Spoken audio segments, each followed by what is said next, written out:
بسم اللہ الرحمن الرحیم۔ الصلاۃ والسلام علیکہ یا رسول اللہ وعلی آلکہ و اصحابکہ یا حبیب اللہ۔ رب کے حضور توبہ استغفار کی فضیلت و اہمیت۔ انسان میں شر کی طاقتیں دو ہیں، ایک انسانی نفس، یہ اندرونی، اور دوسرا شیطان، یہ بیرونی طاقت ہے۔ یہ دونوں طاقتیں انسان کو گناہ کی طرف لے جاتی ہیں۔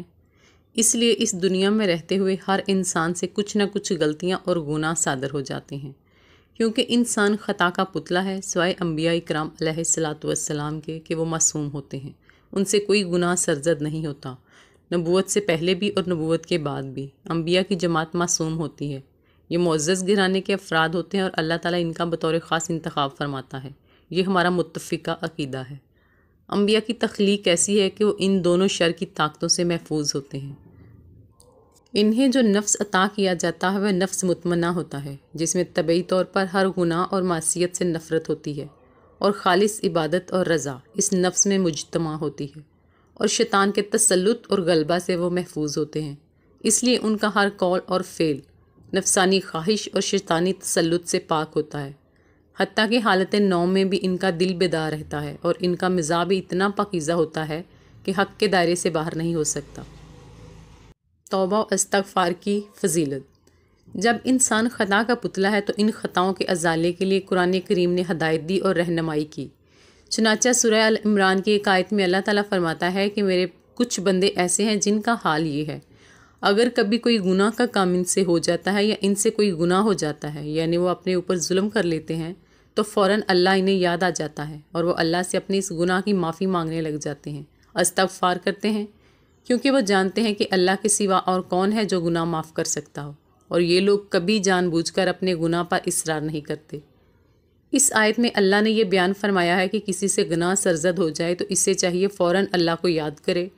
ایسے لوگ اللہ کو بہت پسند ہیں۔ یہ لوگ گناہ کے بعد فوراً توبہ اور استغفار کرنے لگتے ہیں، اللہ کی طرف رجوع کرتے ہیں، گناہوں پر جمتے نہیں۔ ایسے لوگوں کو اللہ مغفرت اور دخول جنت سے نوازے گا۔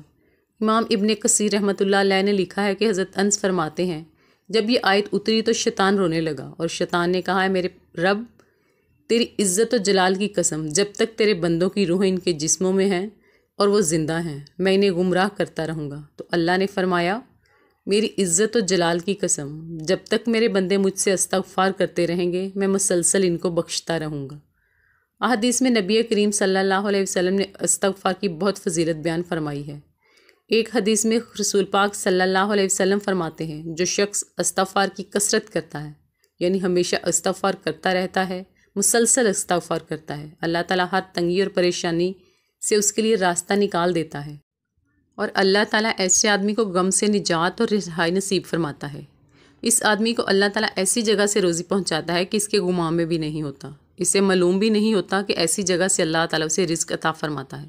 یہ حدیث ہمیں یہ تعلیم دیتی ہے، ہم کثرت سے چلتے پھرتے اپنے کاموں میں مشغول ہوں تب بھی استغفار کرتے رہیں، اور اس کے 3 بڑے فائدے اس حدیث میں پیارے رسول کریم صلی اللہ علیہ وسلم نے ہمیں بتائے ہیں۔ ایک فائدہ کہ استغفار کی برکت سے اللہ ہمیں پریشانیوں سے بچائے گا، اور اگر کوئی شخص کسی پریشانی میں مبتلا ہوگا، اللہ تعالیٰ اس پریشانی سے نکال دے گا۔ دوسرا فائدہ یہ ہوگا کہ ہر غم سے اللہ ہمیں نجات عطا فرمائے گا، اور تیسرا فائدہ یہ ہوگا کہ اللہ تعالیٰ ہمیں ایسی جگہ سے رزق اور روزی دے گا جہاں ہمارا گمان بھی نہیں ہوگا۔ غیب کے خزانوں سے ہمیں اللہ تعالیٰ روزی عطا فرمائے گا۔ نبی کریم صلی اللہ علیہ وسلم استغفار کی کثرت کرتے تھے۔ نبی تو گناہوں سے پاک ہوتے ہیں، معصوم ہوتے ہیں، پھر بھی آپ کثرت سے استغفار کرتے تھے۔ چنانچہ حضرت شبان فرماتے ہیں کہ نبی کریم جب نماز سے فارغ ہوتے تو پہلے 3 مرتبہ استغفار پڑھتے اور پھر یہ دعا پڑھتے، اللہم انت السلام و منک السلام تبارکت یا ذو الجلال والاکرام۔ صحیح مسلم اور صحیح شریف میں حضرت عائشہ رضی اللہ تعالیٰ عنہا سے منقول ہے کہ جب سورہ نصر نازل ہوئی تو آپ صلی اللہ علیہ وسلم بکثرت سبحان اللہ و بحمدہ استغفر اللہ اتوب علیہ پڑھتے۔ ہمیں بھی چاہیے کہ ہم اس حدیث پر عمل کریں اور نمازوں کے بعد استغفر اللہ پڑھنے کا اہتمام کریں۔ ایک حدیث میں حضرت ابو ہریرہ رضی اللہ تعالیٰ عنہ سے منقول ہے کہ رسول کریم صلی اللہ علیہ وسلم نے فرمایا، اللہ کی قسم میں دن میں 70 بار سے زیادہ اللہ تعالیٰ سے استغفار کرتا ہوں۔ آپ صلی اللہ علیہ وسلم اتنی کثرت سے استغفار کرتے ہیں، اس سے مقصود امت کو ہمیں استغفار و توبہ کی ترغیب دلانا تھا۔ حضرت صلی اللہ علیہ وسلم باوجود یہ کہ معصوم اور تمام مخلوقات سے افضل ہیں، پھر بھی آپ نے دن میں 70 بار توبہ استغفار کی تو امت کے گناہوں کو بطریق اولا استغفار و توبہ بہت کثرت سے کرنی چاہیے۔ استغفار کے کلمات۔